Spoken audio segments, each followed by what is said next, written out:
내 손톱이 빠져나가고 내 귀와 코가 잘리고 내 손과 다리가 부러져도 그 고통은 참을 수 있으나 나라를 잃어버린 고통만큼은 견딜 수가 없다. 나는 밥을 먹어도 대한의 독립을 위해, 잠을 자도 대한의 독립을 위해 해왔다. 이것은 내 목숨이 없어질 때까지 변함이 없을 것이다. 대한독립 만세! 만세! 만세!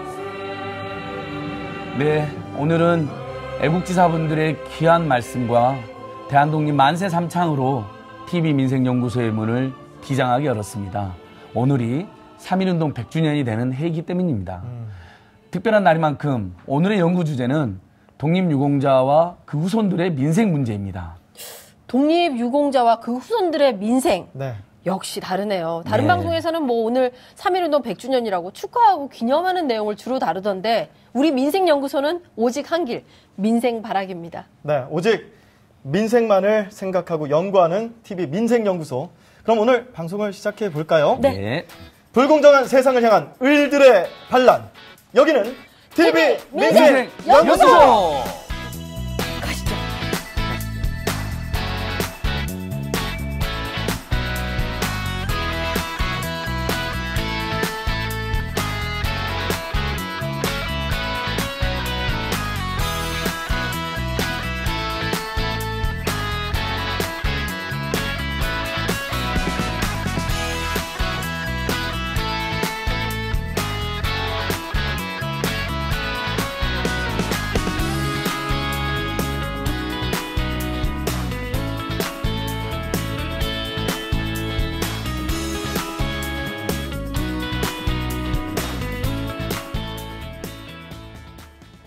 네, TV 민생연구소의 문을 활짝 열었습니다. 자, TV 민생연구소 어디서 보실 수 있냐? 케이블 TV, TBS TV를 통해 보실 수 있고요. IPTV 그리고 TBS 앱, 유튜브 검색하십니다. TBS 시민의 방송을 검색하셔서 들어오시면 저희를 또 생생하게 보실 수 있으니까요. 실시간 채팅도 잊지 마시고 저는 채팅 다 보고 있습니다. 계속해서 댓글 남겨주시면 감사하겠습니다. 예, 오늘 3.1운동 100주년, 시내 곳곳에서 지금 좋은 행사가 진행되고 있습니다. 네. 사실 아까 우리 대한독립 만세 했던 네. 이 태극기도 네. 제가 2시간 동안 행사 참여해서 야. 직접 줄을 서서 네. 받아갖고 왔는데요. 감사해요. 예, 저희 것까지 챙겨주셨어요. 예, 우리 태극기 네. 정말 자랑스럽고 네. 예쁩니다. 네. 김인 연구원님, 오늘 저도 직접 갔다 오긴 했지만은 정말 많은 행사가 지금 벌어지고 있죠. 맞습니다. 무려 시민 1만여 명이 지금 한 군데 다 같이 한 뜻으로 모여 있습니다. 네. 행사를 준비했다고 하는데요. 어떤 행사일지 정말 궁금해집니다. 그래서 우리의 꽃 맹수지 연구원이 지금 그 현장에 나가 있다고 합니다. 맹수지 연구원 어디 있나요? 한결의 큰 줄다리기 행사가 펼쳐지고 있는데요. 무려 10,000명에 가까운 시민들이 참여를 한다고 합니다. 매년 3.1운동을 기념해서 영산에서 열렸던 줄다리기 행사가 올해는 특별히 3.1운동 100주년을 기념해 이곳 광화문에서도 기획된 건데요. 이번 행사를 위해 5톤 화물차 12대 분량의 볏짚과 1000타래의 새끼줄이 사용됐고요. 지난 이틀 동안 수백 명의 시민들이 모여서 민족 통일줄, 생명평화줄 이렇게 2개의 줄을 직접 만들었다고 합니다. 그럼 오늘 의미 있는 행사에 직접 참여한 시민분을 한번 만나볼까요? 안녕하세요, 어머니. 네, 오늘 행사에 어떻게 해서 참여하시게 되셨어요? 네, 요번이 이제 3.1절이 100주년 되는 날이잖아요. 그래서 저희 아이들하고 되게 뜻깊고 되게 기억에 남을 수 있는 그런 3.1절을 만들어주기 위해서 나와봤습니다. 그럼 이렇게 직접 와보셨는데 어떠셨어요? 되게 미세먼지가 좀 많이 안 좋아가지고 되게 걱정을 했는데 그래도 이렇게 다양한 이런 체험을 많이 할 수 있어가지고 더 되게 재밌고 아이들도 지금 집에 가기 싫다고 막 그러네요. 네, 감사합니다. 그럼 마저 행사 즐겁게 즐기시기 바라겠습니다. 감사합니다. 네, 오늘 한결의 큰 줄다리기 행사는 오늘 오후 6시까지 진행된다고 하니까요. 여러분 아직 늦지 않았습니다. 오늘 뜻깊은 날, 뜻깊은 행사장에 직접 와보시면 어떨까요? 지금까지 광화문 세종대로 한결의 큰 줄다리기 행사장에서 맹수지였습니다. 네, 맹수지 연구원 수고하셨습니다. 자, 100년의 역사, 3.1운동에 대해 얼마나 알고 계십니까? 시민이 알아야 할 오늘의 브리핑, 오늘은 통계로 보는 3.1운동입니다. 먼저 한민족 최대 규모의 독립운동으로 기억되고 있는 3.1운동.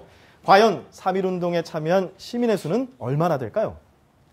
최근 발표된 자료에 따르면 총 103만 73명으로 추정되고 있는데요. 가장 많은 시민들이 참여한 곳, 경기 지역으로 무려 20만 9,189명의 시민들이 참여했고요. 서울은 8만 5,306명, 국내가 아닌 국외도 7만 9,065명의 시민이 대한민국의 독립을 위해 만세운동에 참여했다고 합니다. 그렇다면 3.1운동엔 어떤 시민들이 참여했을까요? 3.1운동 수감자의 계층별 분포 현황을 통해 당시 만세운동에 참여했던 민중들의 어떤 성향을 추측해 보도록 하겠습니다. 가장 많이 참여했던 분들, 농민으로 절반 이상을 차지했고요. 그 밖에 학생, 지식인, 상공업자, 노동자 등 보시다시피 평범한 민중들이었습니다. 나라의 독립을 위해 혼신을 다했던 독립운동가. 그렇다면 그들의 후손들은 어떤 삶을 살고 있을까요? 2015년 한 언론사가 독립유공자와 후손들의 모임인 광복회 회원 전원을 대상으로 생활 실태 조사를 했는데요. 충격적입니다.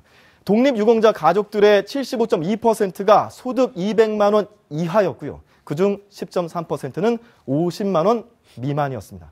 만일 후손이 아닌 독립유공자 본인이라면 삶이 좀 다를까요? 작년 서울시의 조사 결과입니다. 서울 거주 독립유공자의 74.2%가 월 소득 200만 원 미만이고요. 또 70.3%는 보유재산 2억 원 미만으로 도시 노동자 재산 평균인 2억 6천만 원에 미치지 못하고 있다고 합니다. 독립운동을 하면 3대가 망한다. 이 말을 거스르려면 시간을 돌리는 것 외엔 방법이 없는 걸까요? 함께 생각해 볼 문제입니다. 지금까지 시민이 알아야 할 오늘의 브리핑 박철민이었습니다. 네, 박철민 연구원 수고 많으셨어요.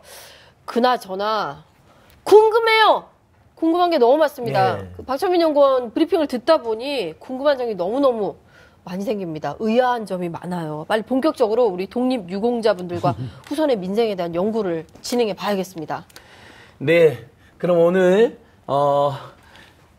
독립유공자들과 그 후손들의 민생 문제에 도움 주실 분들, 네. 협력연구원분들 저희들이 스튜디오 직접 모셨는데 소개해드리겠습니다. 먼저 흥사단에서 독립유공자 후손돕기 본부 활동만 10년째 오신 네. 이춘재 상임대표님 모셨습니다. 안녕하십니까? 네. 안녕하세요. 예, 고맙습니다. 반갑습니다. 예, 그리고 우리나라에서 가장 오랫동안 친일파 문제를 연구해온 곳이죠. 민족문제연구소의 방학진 기획실장님 직접 또 스튜디오 나와주셨습니다. 네, 안녕하십니까. 어서 오십시오. 반갑습니다. 환영합니다. 감사합니다. 네.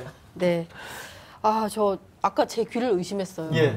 말이 안 되지 않나요? 지금 서울 집값이 얼마나 어마어마하게 비싸요. 저 정말 쥐어보지도 못한 그 액수인데, 그런데도 독립유공자 70%가 보유재산이 2억 원 미만. 이하, 미만. 네. 미만인 거죠. 아니, 어떤 분들은 사회에 무리를 일으켜도 매달 다달이 그렇게 연금을 받으시던데, 이게 말이 됩니까? 너무해요. 예, 소득도 200만 원 이하라는 네. 걸 보면서 너무 충격받고 오늘 100주년 기분이 굉장히 마음이 무거운데요. 네. 두 분께서 워낙 전문가들이니까. 근데 실제 우리 세간에서도 친일을 하면 3대가 흥하고 독립운동하면 3대가 망한다. 이런 말이 있었지 않습니까? 그 말 누가 지은 거예요? 진짜. 그러니까 근데 예. 굉장히 잘못된 말인데 네. 그런 말이 세간에 돌게 된 건 실제 오죽하면. 그런 일이 있었기 때문이라고 저는 생각하는데 현실을 반영한 말이죠. 예. 네. 두 분께서 정말 우리 독립유공자들이 통계상으로도 힘들고 두 분이 보기에도 아주 힘들었고 그래서 우리 흥사단, 우리나라 가장 오래된 NGO 흥사단이 독립유공자 후손돕기 운동본부라는 것도 만들었을 텐데 너무 잘 만들어주신 것 같아요. 고맙습니다. 네, 감사합니다. 어떻습니까, 대표님? 실제 이렇게 굉장히 어렵게 살고 계시고 그 원인은 뭐라고 생각되십니까? 원인은 이제 우리가 해방이 된 이후에 그 독립운동 하시던 분들에 대한 처우도 처우지만 제일 중요한 거는 결국 이제 친일을 청산하지 못했기 때문에 그 일제 당시에 계속 권한을 가지고 있던 사람들이 해방 이후에도 계속 권한을 가지고 있었고 그 청산을 뭐 거의 못했기 때문에 이제 독립운동을 하다가 귀국하신 분들이 한국에 들어와서 자기 조국에서 정착할 수 있는 집도 없고 땅도 없고 그런 상황에서 아이들을 교육시킬 수도 없고 이러니까 결국은 이제 그 가난의 대물림이 지금까지 이루어질 수밖에 없었던 것이 가장 큰 문제라고 생각하고요. 네. 그럼 이제 그것은 사실 해방 이후에 해방 정국에 관련된 문제인데 이제 최근에 들어서까지도 정부나 이런 쪽에서는 사실 이 독립운동 유공자들에 대한 처우나 이런 것들에 대한 관심이 사실은 별로 없습니다.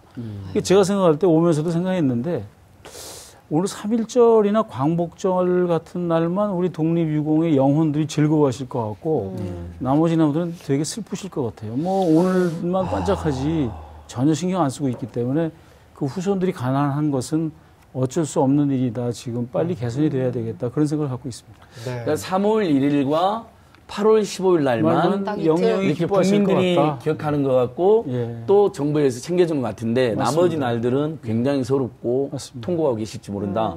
굉장히 마음이 무겁습니다. 네. 방침 국장님, 네. 실제 친일파 문제 엄청 연구하셔서 친일 인명사전도 계속 내고 계시는데 네.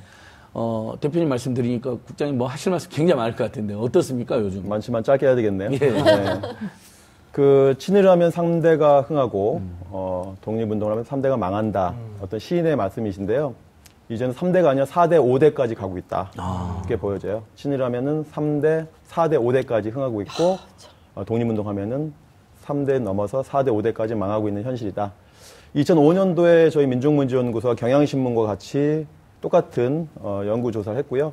또 10년이 지나서 2015년도에 한국일보가 같은 조사에서 이번에 말씀하신 그 통계 자료가 나온 건데요. 네. 변함이 없죠. 10년이 지나도 변함이 없다는 사실. 제가 개인적으로 영광으로 생각하는 것은 제 결혼식 주례 선생님이 독립운동가신데 네. 지금 고인이 되셨지만 그분이 이런 말씀 하셨어요. 해방이 됐는데 독립운동가가 해방된 것이 아니라 친일파가 해방되었다. 아유, 이게 일제 당시에 면장 면석이밖에 못하던 사람들이 해방이 되니까 군수, 면장 자리하던 일본인들이 몰아가니까 그 자리를 채운 거죠. 법원에 서기 하던 사람이 법원장이 되고 학교 교사가 교장이 되고 뭐 이런 현실이죠. 그럼 그거 누구 잘못이냐. 이 선생님 말씀처럼 첫 단추를 잘못 낀 것이 가장 큰 잘못이죠. 오늘도 대통령께서도 경축사에서 잘 말씀하셨는데 친일파 청산을 제대로 못한 후과로 우리 후손들이 당하고 있다. 이렇게 봅니다. 자, 지금 이제 후손들 당하고 계시다 이런 말씀을 하셨는데 네네.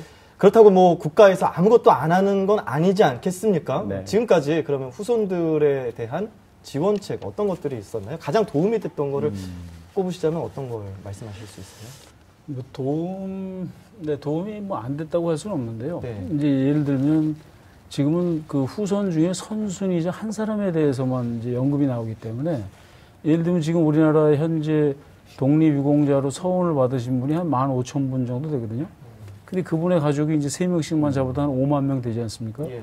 근데 그분들 중에서 혜택을 받는 분은 뭐 한 10,000명에서 뭐 12,000명 밖에 안 되기 때문에 그 나머지 가족들은 그 통계가 나와 있다시피 대부분 다 차상위 계층 정도 우리나라 중위소득에도 못 미치는 소득 수준으로 지금 살고 있고 예. 그거 외에는 뭐 국가가 지어주는 혜택은 전혀 없습니다. 너무나 미약한 거죠. 네. 그 예를 들면 프랑스 같은 데는 지금 1년에 그 국가 유공자들에게 지급하는 돈이 70조인데 우린 지금 2조도 안 됩니다. 아유. 그러니까 뭐 금액으로 단순히 비교할 수는 없지만 네. 하여튼 그 국가에서 이 독립유공자들을 바라보는 시각이나 제도가 너무나 미흡한 것이 사실이죠. 네. 그러니까 방금 이제 대표님 말씀드리니까 그 프랑스는 예를 들면 나치 부역자들을 뭐 엄격하게 처단하고 그쵸. 그 다음에 지금도 추적해서 맞습니다. 예. 네. 저 단죄를 하고 네. 한편으로 그렇게 해서 다시는 그런 그 반민족 매국행위, 반인권 범죄에 가담 못하게 하고 네. 한편으로는 한 해 70조나 70조를 쓰고 있습니다. 되는 돈으로 어떤 프랑스 혁명이나 프랑스 민주주의나 반나치 투쟁을 했던 분들을 기린다는 거잖아요. 도와가지고. 근데 우리는 2조도 안 된다. 2조인데 뭐 그것도 독립유공자에게 가는 돈은 뭐 한 10%도 안 될 것이고요. 국가 전체가 이제 그 정도 수준이고 사실 프랑스는 뭐 우리 이제 더 잘 아시겠지만 프랑스는 그 처단한 규모도 어마어마하게 예. 지금까지도 이제 추적해서 하고 네. 있고 근데 지금 이제 우리는 독립운동 유공자가 앞으로 더 늘어나기도 상당히 어려운 구조에 있고요. 네. 정부가 더욱더 노력을 해야 된다 이렇게 생각합니다. 아, 그렇다면 아까처럼 그런 현 정부 들어서 조금씩 개선이 되고 있다고 하지만 아무래도 피부에 와닿는 이분들 독립유공자 그 후손분들은 아직도 가장 불만이 많은 그 분야들이 있을 것 같아요. 실제로 어떤 게 가장 불만이라고 하시나요? 사실 뭐 문재인 정부가 들어선 다음에 이제 대통령께서 관심을 가져주신 건 되게 고마운 일인데 네. 질문하신 것처럼 뭐 피부로 느낄 만한 효과는 대단히 미약하죠. 바뀐 제도 하나가 이제 그 중위소득 이하의 50%, 70%에 대해서 아주 적은 분들은 43만 원 정도 지원해 주는 게 있고 그 아주 어려운 사람에 대해서 또 43만 원에서 30만 원 정도 지원해 주는데 그게 이제 6만 명 정도 신청을 했는데 한 1만 명 정도 지급된다 하더라고요. 근데 그것만 해도 사실 고마운 일이죠. 근데 네. 사실은 아까 말씀하신 대로 70% 이상이 지금 빈곤층이기 때문에 아유. 그 정도 지원한다고 해서 뭐 해결될 것은 아닙니다. 다만 이제 분위기가 이제 좀 나아졌다. 대통령께서 관심을 가지니까. 근데 제가 보기에는 국가보훈처가 일을 안 하는 건지 아니 너무 바쁜 건지 잘 모르겠어요. 제가 뭐 여러 가지 바쁘시긴 할 텐데 이 독립운동 유공에 대해서는 사실 별로 신경 안 쓰시는 것 같아요. 네. 아니, 아쉬움이 많습니다. 하다못해 그 독립운동과는 별개의 얘기지만 미국 참전 용사들 가끔 우리나라에 이제 그 옛날 추억 되새기며 오시잖아요. 우리는 그런 여행까지는 아직 꿈도 못 꾸겠네요. 그러니까요. 독립운동을 했는데. 아, 지금 말씀하시니까 제가 이제 그 생각이 나는데 네.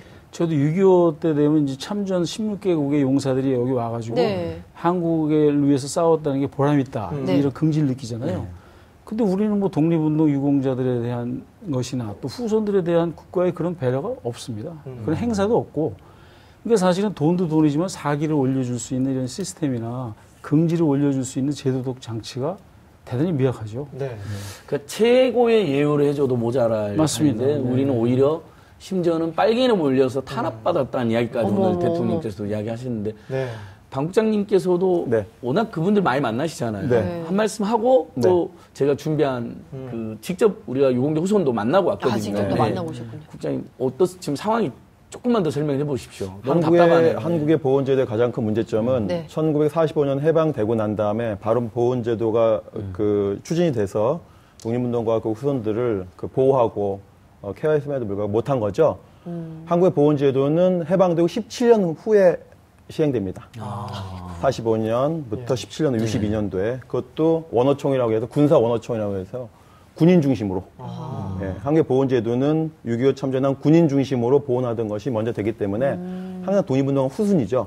그럼 독립운동가 예우하는 법은 언제 만들어졌느냐? 96년도에 만들어져요. 96년도. 네, 해방하고 몇 년입니까? 예, 그러니까 그동안 해방 이후에 독립운동은 항상 후순이었다. 얼마나 이렇게 힘들게 되고요. 사셨을까? 그러니까 쉽게 말하면 독립운동 후손들이 또 생계가 바뀌지 않는 이유는 그 45년부터 62년 사이에 가장 그 독립운동 후손들이 학교를 다녀야 되고 교육 받아야 되고 할 때 교육 못 받았던 거죠. 교육이 아니라 먹고 사는 것도 힘들었다니까. 네. 근데 지금 와서는 그분들이 생계가 다 어려운데 그분들에게 뭐 연금을 10만 원 더 올려준다. 별 의미가 없습니다. 쉽게 말하면은 고기 잡는 법을 가르쳐 줘야 되는 건데 네. 해방 직후에 네. 이제는 고기만 계속 갖다 주는 거예요. 조금 더 큰 고기, 조금 더 큰 고기. 그렇지만 생활의 변화는 없는 거죠. 프랑스 얘기를 잠깐 드리면 네. 프랑스의 미테랑 대통령이 그 여러 번 그 중임이라고 하거든요. 연임이나 네네네. 중임제여서 여러 번 대통령 하십니다. 14년 국회 대통령 하거든요. 미테랑 대통령과 똑같은 삶을 살았던 사람이 대한민국에서 장준하라는 사람이 있어요. 네. 예. 장준하는 일본에 군대에 끌려가서 탈출해가지고 광복군이 됐지 않습니까? 그렇죠. 미테랑도 마찬가지입니다. 나치 군인에 끌려가서 탈출해서 레지스탕스, 드골의 레지스탕스 네. 부대에 들어와서 해방이 되고 첫 번째 이분에게 준 직함이 보훈처 장관입니다. 야. 배우가 다르네요. 그래서 그 보훈처 장관을 발판으로 대통령까지 했죠. 예. 10몇 년을 했습니다. 예. 그럼 같은 시대에 살았던 대한민국의 장준하 어떻겠습니까? 70년대 암살당하셨죠. 예. 예. 이런 안타까운 대비가 된다고 봅니다. 그러니까. 네, 3.1절을 맞아서 우리 독립유공자 후손의 지금 민생에 대해서도 돌보는 그런 시간을 갖고 있는데요. 과연 우리 독립유공자 후손들은 어떤 삶을 살고 있는지 저희가 직접 만나봤습니다. 화면으로 보시죠.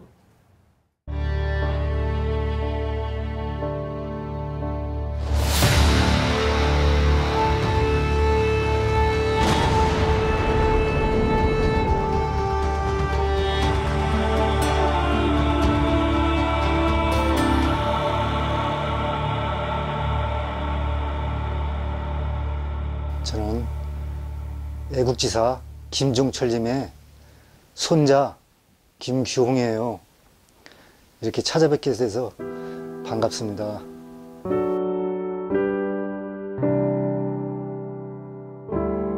(1993년도에) 이제 엽서가 하나 날라왔어요. 놀랬죠. 그래서 그때부터는 아 그래도 할아버지가 좋은 일을 하셨나 보다 이제 가지고 추적을 이제 하기 시작해 됐죠. 저도 이제 돈 뭐 이런 거 떠나서 할아버지가 이제 이 독립운동을 해가지고 훈장을 받았다는 마음이 너무 뿌듯한 거예요. 일본 헌병, 사복 헌병이 감시했다더라고요. 계속 잘못 걸리면 그냥 그때는 무서운 때니까 그런 힘든 일을 이제 살다 보니까 우리한테 이제 피해가 올까 싶으니까 얘기를 하는 거죠. 군자금 이제 다 이제 만주로 다 보냈죠. 이제 그러니까 재산 거의 다 팔은 거죠. 뭐 그래가지고 집안이 이제 완전히 이제 쑥대밭 된 거죠. 뭐 그래가지고 뭐 아버지도 또 일찍 돌아가고 이러다 보니까 뭐 우리한테 뭐 오는 게 뭐 사는 게 어떻게 있어요. 취직이라는 건 뭐 옛날 뭐 어디 회사나 이런 데는 엄두를 못 내는 거죠. 그냥 운전. 그때 당시에 이제 그 연탄차 그 운전을 이제 하게 돼가지고 조수서부터 타가지고 이제 운전을 한 게 지금까지 운전을 하게 된 거죠. 이제 독립운동을 이제 3대가 망한다 그 얘기는 틀리는 말이에요. 더 되죠. 아마 내가 볼 때는 한 5, 6대까지는 가지 않을까 하는 생각이 들어요. 그 자식이 일으키면 몰라도 3대까지는 일어나기 힘들어요. 거의. 그러니까 내가 볼 때는 한 90%는 거의 밑바닥 살죠. 아, 이제 물론 이제 돈을 뭐 정부에서 뭐 돈을 많이 주면 좋겠죠. 근데 정부에 이제 또 재정도 있고 이제 이러니까 고기를 뭐 먹는 것을 뭐 이렇게 선사할 게 아니라 잡는 법을 가르치는 것처럼 그런 기초적인 것을 좀 약간 하면은 조금 자립이 좀 한두 분이라도 자꾸 올라가지 않겠나. 이렇게 독립운동 하신 분들 보면은 참 대단하신 거예요. 자기 희생을 갖다가 자기 희생만 한 게 아니라 가족이 죽든지 말든지 그랬잖아요.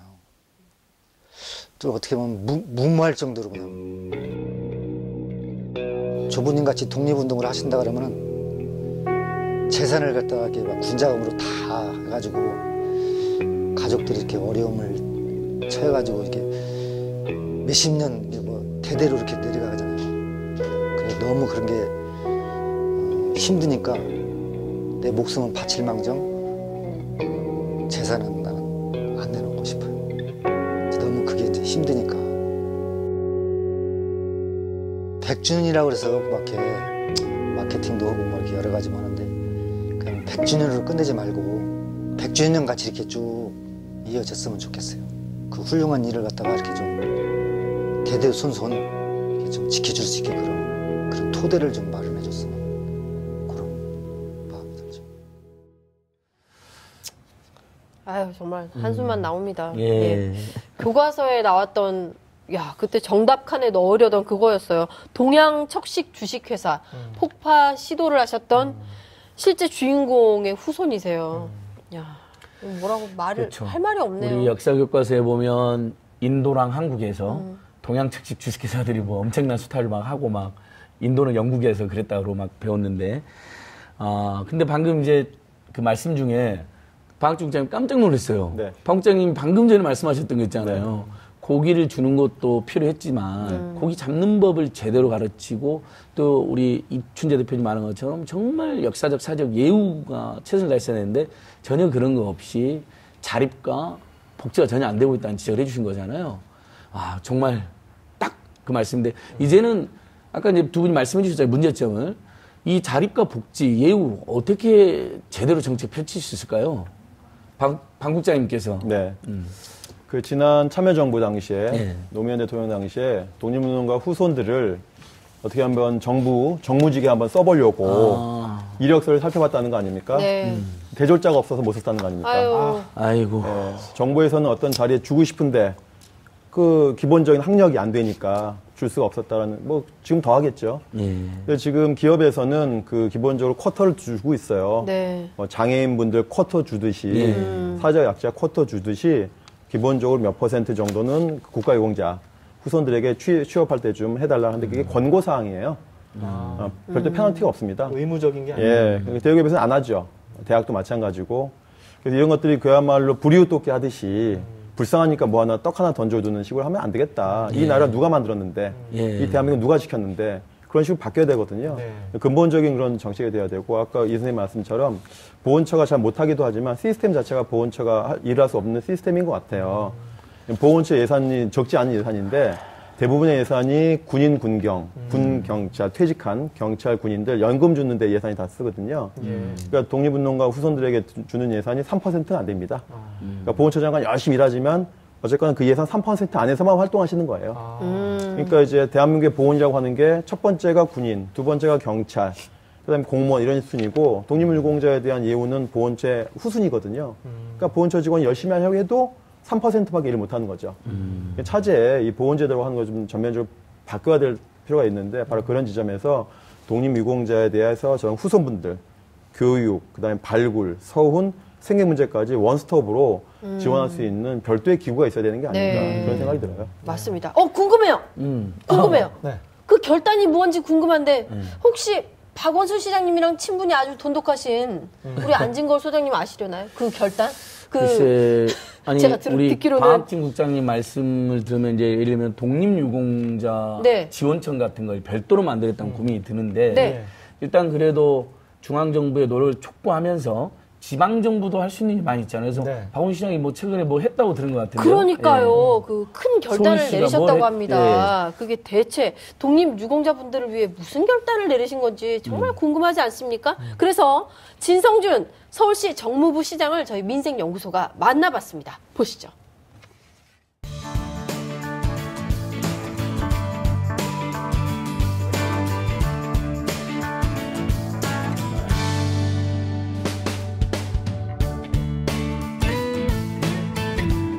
그간의 서울시의 한강변 매점은 일반 경쟁 입찰을 원칙으로 해서 위탁해 왔습니다. 그런데 이렇게 하다 보니까 자본력이 큰 대기업이라든지 프랜차이즈라든지 이런 데가 상대적으로 높은 사용료를 써냈기 때문에 그분들에게 다 낙찰되어 왔죠. 그러다 보니 정작 우리 법에서 특별하게 좀 지원하고 배려하자고 하는 독립유공자라든지 또는 무공수훈자라든지 하는 분들에 대한 배려가 있지 못해 왔습니다. 근데 올해는 잘 아시는 것처럼 3.1절 100주년이고 또 대한민국 임시정부 수립 100주년을 맞이해서 그 어느 때보다도 독립선열과 애국지사들에 대한 정신을 기리고 또 그분들의 삶을 돌보자라고 하는 국민적인 여론이 높기 때문에 차제 서울시도 한강 매점 위탁 운영 계약과 관련해서 독립유공자나 그 가족, 유족들을 좀 배려하는 게 좋겠다고 결심하게 된 것입니다.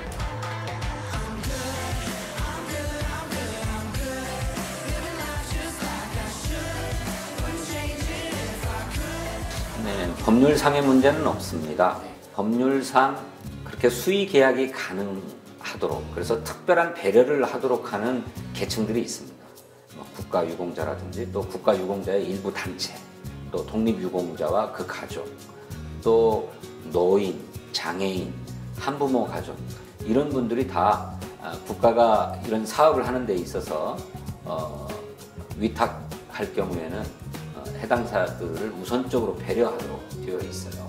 독립유공자나 그 유족, 가족, 개인과 수의계약은 체결할 수 있지만 그분들이 가입해 있거나 모여있는 단체와는 수의계약이 불가능해요.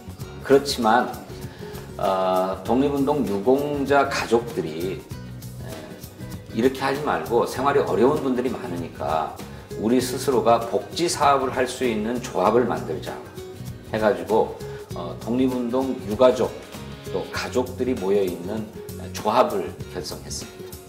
그래서 그 복지사업조합에서 대표자를 선정하시면 그 대표자 개인과 서울시가 수의계약을 체결해서 한강 매점을 운영하실 수 있도록 이렇게 하자는 것입니다. 독립이 되고 해방이 되었지만 나라의 역사가 분명하게 바로잡히지 못했기 때문에 오히려 일제시대에 친일파가 되어서 득세하던 자들이 여전히 권세를 행사하고 또 여전히 금권을 휘두르는 그런 역사가 지속되어 왔기 때문에 독립운동 유공자들이나 그 가족들이 어려운 삶을 살아도 우리 사회가 돌아보지 못했던 게 아닌가 그렇게 생각합니다. 부끄러운 과거라고 솔직히 인정해야 할 것 같고요. 서울시의 이번 결단을 계기로 해서 독립운동 유가족이나 독립운동 유공자들에 대한 사회적인 배려, 또 국가적인 어떤 보훈 사업 이런 것들이 전면적으로 좀 혁신하는 그런 계기가 되었으면 좋겠습니다.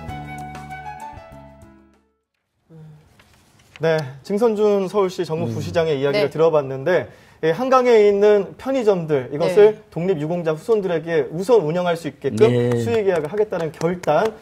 칭찬할 건 칭찬해야겠죠? 네, 박수. 너무 좋아요. 와, 좋습니다. 잘하셨습니다. 자, 오늘 3.1절 특집입니다. 우리 독립유공자들의 민생을 챙기는 시간으로 정리하고 있는데요. 현재 시간 5시 31분 지나고 있습니다. 여러분은 지금 생방송 TV 민생연구소를 함께하고 계십니다.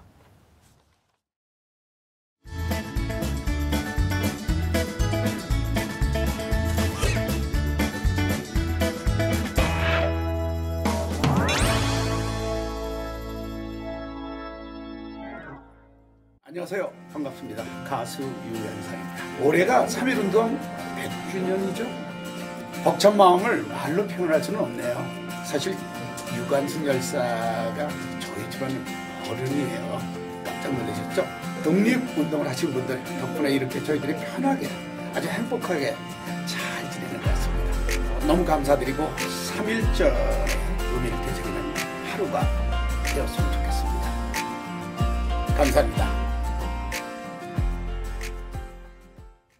여자요, 여자요 하시던 유현상 쌤. 와, 유현상 선배님이 유관순 열사의 후손인 건 정말 처음 알았네요. 아니, 이게 우리도 집에 와서 호적이라 이거 좀 잘 찾아서 집안 어르신들한테 여쭤보면 누가 알겠어요? 저도 김대진 장군님하고 이렇게 다 연결이 돼 있을 수도 있겠어요? 아니, 우리 김미진 연구원은 굉장히 정의로운 것으로 봐서 분명히 김자진 연구원의 죄송합니다. 네. 김자진 장군님의 먼 친척일 거로 보입니다. 그쵸? 제가 좀 불의를 못 찾거든요. 예, 그러니까요. 네. 저는 아시다시피 어렸을 때 족보를 보면 안중근 의사가 위에 계시더라고요. 오. 고맙습니다. 다르네요. 더 열심히 살아야죠. 예. 그리고 그 고발뉴스에서 매일매일 조간 브리핑하는 유효상 씨도 최근에 유관순 열사랑 친척이라는 게 밝혀진 적이 있습니다. 그래서 많은 분들이 더 친척이랑 긍지로 더 열심히 살 수 있도록 제가 도와줘야 될 것 같습니다. 우리 TBS 대단하네요. 근데 이제 이렇게 그 친척이라는 거, 또 가족들이라는 거 최근에 밝혀지고 있는데 더 중요한 것은 사실 독립유공자인데도 안 밝혀지는 분들이 많잖아요. 박철민 연구원 뭐 최근에 새롭게 독립유공자로 확인되신 분들 좀 늘어나고 있죠. 맞습니다. 저희가 더 찾아야 될 텐데요. 3.1절 100주년인데요. 이 보훈처에서 100주년을 기념해서 유공자 후손분들 중에서 333분을 선정했다고 합니다. 이게 333분이 어떤 삶의 의미가 있는 건지는 모르겠지만 이 부분에 이제 좀 축하의 박수를 드리고 또 위로도 드려야 될 것 같습니다. 그런데 이 중에 일제 강점기 때 당시 50세였던 농민이 계셨다고 해요. 근데 50세면 그때 당시에 이제 고령이거든요. 고령의 농민이었는데 독립 만세 운동을 하다가 잡히셔서 태형을 받으셨던 홍재택 선생님이 계신데 그분의 사연이 화제가 됐었습니다.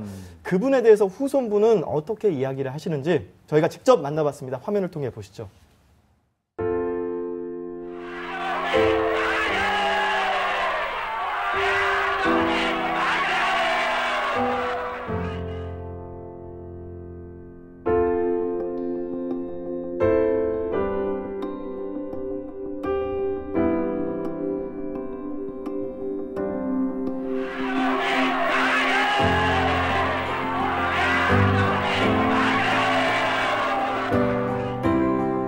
할아버지가 20년간 용인 관찰사로 계셨던 거냐. 그걸 찾아다녀서 다 연락을 한 거야. 우리가 만세운동을 하려고 하니까 같이 동참을 하자.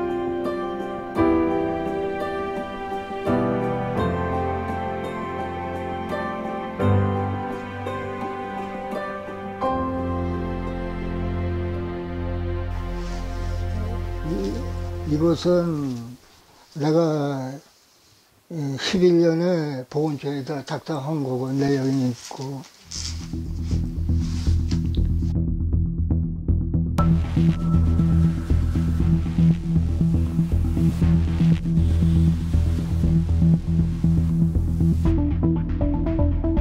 맨날도 들어가시니까 친구들이 그 근황을 하려고 맨날 가면은 할아버지 매 맞는 것밖에 없다. 그 할아버지 그 할머니 그 말씀은 아무래도 거기서 돌아오실 것만 같다. 신에게 맞았어. 그렇게 신에게 맞았는데 90대 태영리로 맞지만 취해가지고는 그게 안 되는 거야. 객관적 서류가 없어서 안 됐다. 또 심사 과정은 유명한 박사들이 앉아서 판정하는 것이다. 그러니까 믿어라 이거지. 그러다가 범죄기억부족 호문소에서 뒤져가지고서 요번에 발견된 거야. 보호처의 직원들은 이런 사람이 있으면 끝까지 옳게 밝혀가지고 노력을 할 사람들이 그래야 그 사람들의 말이지 역사의 말이지 기록이 되는데 야 이렇게 허술한 말이지 보호처가 할아버지를 공헌자로 안 해줘서 그것이 마땅치 않은 게 아니야. 자기네들 할 것을 안 하고 남이라 하고 이런 거 다 준비해가지고 제출을 했는데도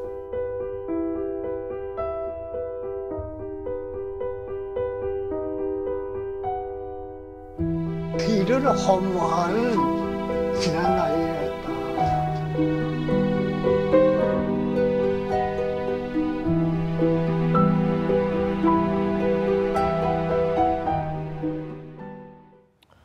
네, 화면 보니까 그동안 그 서운 받기 위해서 얼마나 고생하셨는지 느껴집니다. 아니, 저렇게 눈도 좀 가물가물하시고 연세도 저렇게 드셨는데 그렇게 까다롭게 해야 되나요? 아유, 속상해.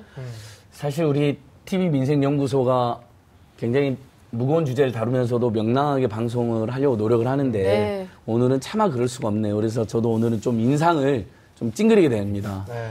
제가 원래 좀 웃는 인상인데. 욕 안 하신 게 다행이에요. 예, 그러니까 사실 속으로 저 욕이 좀 나왔어요. 지금 이까지 올랐죠? 예, 네. 정말, 근데 두 분 이제 나오셨으니까 독립유공자로 인정받기가 너무 까다롭다. 심지어는 분명히 독립투사로 우리가 연구됐는데도 인정 못한 사례들도 있었던 것 같은데요. 그리고 아까 이제 서울시 대책 보니까 굉장히 괜찮은 것 같았어요. 그래서 두 분께서, 독립유공자 되게 이렇게 까다로운 건지 기준은 어떤 것인지 한번 이야기도 해주시고, 지방정부들, 지자체들 할 수 있는 대책도 아까 서울시 대책과 빗대서도 한번 이야기해 주시면 좋을 것 같아요. 예. 제가 먼저 말씀드리겠습니다. 예, 이 대표님. 그 흥사단 독립운동 유공자 후손돕기 본부에서 이제 그 지금 말씀하신 대로 그 공적이 있음에도 이제 잘 못했거나 찾지 못하는 분들을 이제 해결해 드리기 위해서 보훈처에다가 정보 공개 청구를 했어요. 독립운동 유공자가 되기 위해서는 어떤 절차와 어떤 매뉴얼이 필요하냐. 그 보훈처에서 당연히 이걸 알려줘야 되는데 네. 그 정보 공개를 거부했어요. 이해를 못하겠어요. 이걸 왜 안 가르쳐주지? 자, 근데 이제 그 기준을 안 가르쳐준 것도 이제 문제지만 지금 이제 우리 그 방송에서도 봤지만 후손들의 지금 평균 연령이 73세입니다, 지금. 독립운동 유공 후손에게 혜택을 줄 수 있는 게 3대까지밖에 안 되기 때문에 3대가 73세인데 이분들은 자기가 예를 들면 조상으로부터 들었다거나 무슨 구전을 통해서 알았어도 네. 자기도 이걸 찾아낼 수 있는 능력이 별로 없어요. 그쵸. 그래서 저희 생각에는 더 특히나 이제 독립운동 했던 데가 중국하고 소련 아닙니까? 네. 지금 벌써 70년이 지났기 때문에 증거가 남아있기가 어렵고.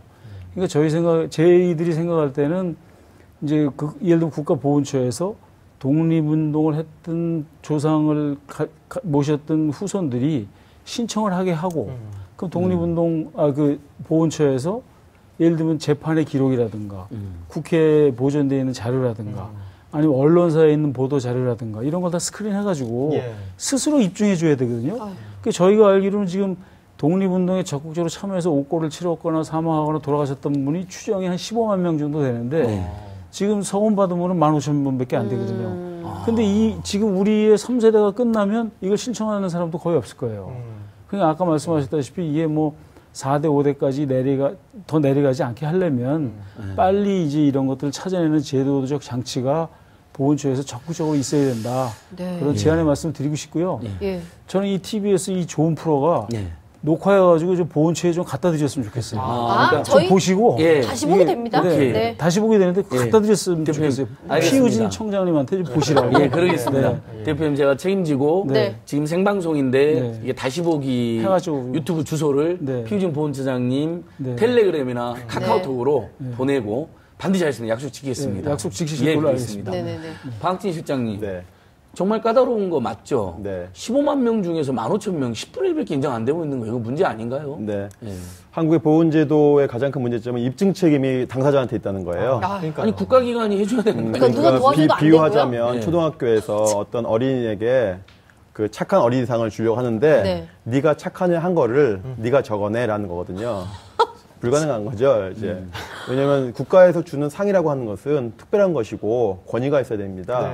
쉽게 말해 우리가 조선시대 때 왕의 대를 이으려고 강화도령 처종 찾아가지고 네가 왕이야. 네가 가장 혈통에 가깝네. 그렇게 만들었지 않습니까? 마찬가지거든요. 저렇게 어렵게 사시는 후손들한테 어느 순간 보훈처 직원이 찾아와서 알고 봤더니 당신의 그 조상이 독립운동가에서 너무 감사하다. 이런 예우가 돼야 되는데 개인에게 입증 책임을 주기 때문에 그게 참 어렵다라는 문제가 있고요. 그런데 불구하고 지자체가 할 수 있는 노력은 있다. 서울시가 아주 좋은 사례를 만들어 주셨는데요. 지금 대한민국의 15,000명, 약 15,000명 정도가 독립운동가로 되어 있는데 그중에 묘소가 없는 분이 8,000명입니다. 알 수 없는. 그러니까 절반 이상이 그 명부상에는 15,000명의 독립운동가가 있다라고 하고 있지만 그중에 8,000명, 그러니까 절반 이상이 그분들 묘소가 어디 있지? 모르는 상황이에요. 그러니까 그나마 있는 묘소조차도 관리 안 되고 있다. 그러니까 묘소 관리는 묘소에 대한 명부 관리는 국가보훈처가 하지만은 실제 그 묘소에 대해 벌초를 한다든지 안내판을 세운다든지 하는 것은 지자체가 되어 있거든요. 그 290개 지자체가 제 역할만 해도 알려져 있는 그 묘소만 잘 관리해도 정말 하는 거다. 그렇지만 그거조차도 못 하고 있다라고 생각합니다. 저 같은 경우도 우리 외할아버지가 상해에서 돌아가셨는데 유골을 찾기 위해서 노력을 많이 했는데. 지금도 그것도 다 본인이 찾는 겁니다. 저희 돈 들여서 우리가 가서 노력해서 찾는 것이고, 그러니까 지금도 우리는 못 찾았어요. 그 유골을 못 찾았는데, 얼마 전에도 제가 상해 갔을 때 찾아보니까 되게 다 재개발돼가지고 없어져 버려가지고 못 찾았는데. 아니, 정말 사비 들여서 직접. 김희진 쌤이 이야기한 것처럼, 미국은 지금도 국가가 모든 행정력 동원해서 저 이억만리 막 남아시아 한국까지 다 찾고 있잖아요. 북한도 찾고 있고, 북한까지 다 찾고 있고. 근데 대표님 보고 찾아라. 그렇죠. 정부는 뭐 그런 지원이 아무것도 없어요. 국가보훈처에서는 공개도 안 해주고 또 어떤 분은 이거 심사 더 까다롭게 한 번 더 해야 된다고 하고 있고 참 답답합니다. 그렇죠? 해결해야 될 문제가 한두 가지가 아니면 진짜 태산같이 많은데 자, 오늘 3.1절 특집으로 TV 민생연구소 후손들에 대한 열악한 처우 민생 이야기들 지금 하고 있습니다. 그런데 오늘 이 특별한 날 또 그 누구보다 특별한 날을 보내고 계신 분이 계셔가지고 지금 현장에 연결을 해보도록 하겠습니다. 화상 연결이 돼 있거든요. 어떤 분인지 함께 만나보시죠. 여보세요? 네, 여보세요? 네, 안녕하세요. 네. 자, 어떤 분이신지 자기소개 부탁드릴게요. 네, 안녕하십니까. 저는 백범 김구 선생의 증손 김용만이라고 합니다. 반갑습니다. 와, 반갑습니다. 예, 반갑습니다. 아우, 세상에. 네. 예, 우리나라 국민들 중에 김구 선생님 모르는 분 없을 테고 또 김구 선생님을 존경하는 거로 대부분 쓰잖아요. 저도 김구 선생님, 안중근 의사님 항상 쓰는데 다 아시는 분이긴 하지만 우리 증손께서 보셨을 때 우리 김구 선생님 정말 얼마나 위대한 분입니까? 어떤 분인지 다시 한번 증손으로 또 한번 직접 듣고 싶습니다. 네, 말씀해 주신 것처럼 이제 많은 분들께서 이제 국부라는 호칭을 써주실 정도로 이제 이 독립운동사에 있어서는 큰 인물로 많이 이제 알고 계십니다. 그리고 이제 저도 그런 업적들이 있어가지고 굉장히 존경하는 위인이시지만 사실 이 가족 후손의 입장에서 봤을 때는 사실 그렇게 인자하신 분만은 또 아니셨거든요. 네, 이 가족 원들에 있어서만큼은 굉장히 또 냉철하시고 좀 냉정하신 면모가 있으셨던 분이신데 예를 들어 이제 저의 큰 할아버지, 그러니까 본인의 장남이신 김인 할아버지께서 충칭 시절에 이제 폐병이 걸리셨을 때 국고로 치료를 할 수는 없다, 내 아들이라도 해서 운명을 달리하셨던 그런 일도 있고요. 또 윤봉길 선생님의 아드님이신 이제 윤종 선생님이라고 계신데 이제 본인의 둘째 아들, 그러니까 저의 할아버지이신 김신 할아버지께는 만약에 종이가 밥을 먹지 못해 굶는다면 너도 밥을 먹지 말아라라고 이렇게 얘기를 하실 정도로 가족들에게는 또 굉장히 냉정하신 분이셨거든요. 그래서 물론 지금은 이제 또 운명을 달리하셔서 함께 하시진 않지만 항상 이 가족들 마음속에는 좀 회초리를 들고 이렇게 계신 좀 그런 인물이십니다. 네. 아니 원래 또 안경 쓰시고 굉장히 정말 곰돌이 같은 그런 표정을 항상 지으시는 사진을 봤기 때문에 되게 너그러우실 줄 알았는데 원래 저런 분일수록 자기 자신과 가족한테는 되게 엄하시더라고요. 우리 뭐 김구 선생님 삶 저희가 반드시 이어받아야겠습니다. 저기 손자한테도 하실 말씀 있다면서요, 정성께. 지금 김용만 씨 안경만 쓰면 정말 많이 닮으셨을 것 같거든요. 그러니까 그 권력이 실제로 정말 보이시네요. 네, 소감 한마디 지금 100주년을 맞이한 소감 한마디만 여쭙고 싶어요. 오늘 그 서울시 제가 지금 3.1운동 100주년 기념사업 단장을 맡고 있는데요. 저희가 예상했던 것보다도 오늘 그 서울 광장에서 진행됐던 이 만세 행진 그리고 또 시민 대합창이 있어가지고 예상했던 수준보다도 더 많은 분들이 참여를 해주셔서 참 뜻 깊었던 것 같고요. 또 이 후손으로서 이제 앞으로의 100년을 또 준비를 해야 되는데 과연 지금 우리 어르신들께서 보셨을 때 만족스러워 하실지에 대한 좀 뭐랄까요, 의구심이라고 할까요, 좀 걱정이라고 할까요, 좀 그런 부분들이 남아 있어서 올해를 기점으로 좀 더 어르신들께 자랑스러울 수 있는 후손이 될 수 있도록 노력하자는 좀 다짐을 하게 됐던 날이기도 한 것 같습니다. 오늘 뜻깊은 날에 또 중책까지 맡아주셨는데 사실 저는 이제 김구 선생님 후손분에게 좀 더 하나 부탁을 드리고 싶어요. 앞으로 우리 독립유공자 후손분들을 대표해서 이렇게 막중한 역할을 계속해서 좀 여러 가지로 좀 처우를 많이 좋게 개선해 주셨으면 좋겠다는 생각도 들었습니다. 오늘 연결해 주셔서 감사합니다. 네, 감사합니다. 감사합니다. 예, 고맙습니다. 영광이네요. 네. 아까 그 말씀하신 것처럼 정말 김구 선생님 골격이 느껴져가지고 비슷하지 않으셨어요? 저는 막 제 자체적으로 막 그려봤어요. 안경 쓰시면 한복 입으면 도포 들으시면 비슷하겠구나. 근데 우리가 존경한다고 하면서 실제로 그분의 정신을 제대로 개성을 실천하지 않는다면 이건 이율배반이잖아요. 그래서 오늘 저희 TV 민생연구소도 어쩌면 김구 선생님의 유지를 이어받는 방송이라고 감히 지금 생각해 봅니다. 오늘 좀 굉장히 진지하고 심각한데요. 3.1운동 100주년 맞이해서 오늘 방송을 계속해서 독립유공자와 그 후손들의 민생 문제, 예우 문제, 그 정신을 어떻게 개선할 것이냐 저희가 계속 생각해보는 코너를 가지고 있습니다. 근데 두 분께 하나만 더 여쭤보면요. 그래서 어렵게 독립유공자 선생님들 우리가 찾고 훈장도 추서도 했는데 그 후손들 워낙 집안이 막 풍비박산되거나 막 3대가 망한 경우가 있어서 후손을 찾기가 어려운 경우가 많다고 들었거든요. 그 실정은 어떻습니까? 우리 방 국장님부터 이야기해 주시면요. 지금 국가보훈처 홈페이지 들어가면 훈장을 찾아주세요 라고 하는 그 사이트가 있는데요. 그러니까 독립운동가로 15,000명 정도가 데이터 사기는 있지만 그 훈장을 못 줘가지고 그래서 홍길동 그러면 홍길동은 독립운동 한 건 맞지만 그 홍길동의 후손이 어디 있는지 찾지 못해서 한 5,700여 명 정도, 그러니까 한 3분의 1 정도가 주인원 훈장이 지금 정부 창고에 지금 있는 거죠. 근데 더 웃긴 거는 이제 그건 보훈처가 좀 반성을 해야 되는데 그 훈장을 찾아가세요라고 이제 홈페이지에 해놨는데 그걸 보니까 자기가 후손인 것을 자기가 또 증명해야 됩니다. 이게 어려운 거죠. 자, 이렇게 두 분과 함께 3.1절 기념을 해서 후손들에 대한 민생에 대해서 짚어봤는데 좀 시간이 많이 모자라서 아쉬웠습니다. 아니, 두 분 한 번 더 모셔야 될 것 같아요. 이거 이대로 넘어가면 안 될 것 같아요. 저희 프로는 언제나 나중 예약을 또 합니다. 애프터 예약을 항상 하죠. 저희는 아쉽지만 여기서 퇴근하도록 하겠습니다. 여기는 불공정한 세상을 향한 을들의 반란, 여기는 TV 민생 연구소입니다.